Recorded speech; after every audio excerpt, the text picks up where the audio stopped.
Hey everyone, and welcome back to Rank and File Sports with Jonah and Connor. Today we're going to be continuing our schedule previews with the Georgia Bulldogs. We're going to be releasing these videos in the order of our way too early top 25, so please make sure to like and subscribe so you don't miss out on your favorite team's video, as well as our official team by team predictions over the summer. Looking at the Georgia schedule, non-conference honestly starts off really, really easy. You got a couple key matchups in the SEC with Tennessee and Alabama, and then later in the season with Florida and Texas. So overall, going to give the schedule difficulty about a 7.5 out of 10. There's a few tough games on here for sure. Yeah, as Jonah alluded to, starting off their non-conference schedule with Marshall and Austin P. Marshall lost basically their entire roster after their head coach left to go coach at Southern Miss. So Marshall is going to be a completely different team than they were this past season. So giving Georgia a 100% chance in this game. Austin P, same thing. Not necessarily known for their football program. And compared to Georgia, they will be the weaker team. So Georgia will start the season off 2-0, most likely, barring any major upsets. Then going on the road to Neyland Stadium to face the Tennessee Volunteers.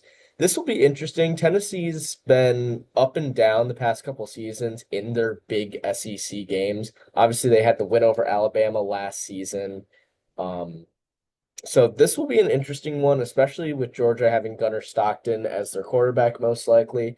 Uh, but given Kirby Smart's track record, we are leaning more towards Georgia winning this game and getting an early signature win on the season, giving them about a 65% chance to walk away with a victory out of Neyland Stadium going into their first bye week. And they're really going to need that bye week because coming out of that, they're going to have to play Alabama. They do get the Crimson Tide at home, which is why we're going to give Georgia about a 60% chance to win here. This one, honestly, it's going to be because Gunnar Stockton just has a little bit more starting experience that he got in the college football playoffs than Alabama has with whoever they have at starting quarterback next year. They lost Jalen Milroe to the NFL draft. After that, it lightens up just a little bit. You got Kentucky at home. That one should be pretty easy. Obviously, in 2024, Kentucky gave Georgia quite the scare. That one was at Kroger Field. This one at home, we do like Georgia at about 90%. Going on the road to Auburn, we have the Bulldogs at about 85% here. Auburn, they're a decent team. Really, they're looking to make big steps forward, and I just don't know if they're going to be able to do that this season. So we like Georgia as a decent favorite on the road. And then next up is Ole Miss at home. Ole Miss is losing a lot of talent to the NFL draft, including Jackson Dart. So we really think they might struggle next season, which is why we have Georgia all the way up at 80% in this one, heading into their second bye week. And much like their first bye week, coming out of that second bye week, they will be going to a neutral site game against the Florida Gators. But even though it's a neutral site game, it is being played in Jacksonville, so maybe a slight edge to the Florida Gators in terms of the home field advantage. But it's going to be a very interesting game. Obviously, Florida gave Georgia a scare last season before DJ Lagway had to leave the game with an injury. So we do think this will be a very competitive game. We are going to lean a little bit more towards Georgia, towards the Kirby Smart led team. It's going to be a very interesting game, like I've said. It could go either way. Florida could build off of what they did last season against Georgia and look to steal a signature win from the Georgia Bulldogs. But for right now, we are more confident in Georgia to walk away with a win, albeit a very close win.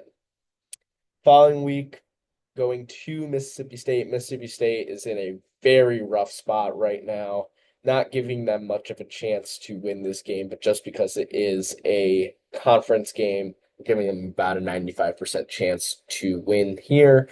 And then facing off against the Texas Longhorns. Georgia had Texas's number last season, beating them both in the regular season at Texas and then beating them in the SEC championship game. It's going to be a different story this season. Obviously, Arch Manning is the future for the Texas Longhorns, and some people think that he is going to be the best quarterback in college football next season. Comparing him to Gunnar Stockton, obviously Gunnar Stockton did come into that SEC championship game and lead the Bulldogs to a victory. This is a toss-up. With Georgia being at home, we might be inclined to lean slightly towards them, but Texas does seem like they will be the better team on paper at least. So we're at 50% either way for this game. Then another non-conference opponent in Charlotte, not going to be too difficult here, 100% chance. Then ending the season at Georgia Tech. Georgia Tech returning Haynes King should be a very competitive team, much like we saw last season. Obviously, against Georgia last season, they did go to that 8 overtimes, and Georgia was able to squeak out with a close win. Could be a similar story this season, but for right now, Georgia is probably going to be the better team. Um, so we're giving them about a 70% chance to win here. Yeah, overall, the schedule, it honestly seems pretty difficult. Just in my opinion, with Tennessee, Alabama, Florida, and Texas, I think they're going to lose two out of those four, and then maybe even an upset to Georgia Tech. So you could be looking at a two or three loss season for Georgia, in my opinion. What do you think, Connor? Yeah, I'm in agreement with you here. This is going to be one of the tougher seasons for a Kirby Smart-led Georgia team. I think the SEC, as we saw last year, was a very deep conference, and I think it's only gotten deeper this year. I do think the key games, like you said, are at Tennessee, home against Bama, the neutral site game against Florida and against Texas, along with that Georgia Tech game being very interesting. But I'm with you. I'm looking at around 2 losses, maybe 3 losses. But if Georgia were to have a one-loss season or even an undefeated season, I'd be really nervous to play this team in the college football playoffs, considering how difficult their schedule is. Yeah, I'd absolutely agree with that.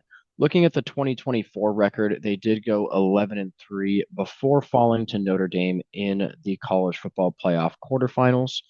Our projected win total is going to be 9.55 and 2.45. That's just based off all of the percentages from that last screen. So really, it does fall right between what we were just saying, either two or three losses for Georgia this season. We're going to go ahead and go with two as our official prediction. We have Georgia at 10-2. And then the Vegas over-unders at 9.5. Vegas likes the over at about minus 186. So I think they're right there with us, about 10-2 for Georgia next season. So thank you guys so much for watching. Please make sure to like and subscribe, and we'll see you in our next video tomorrow.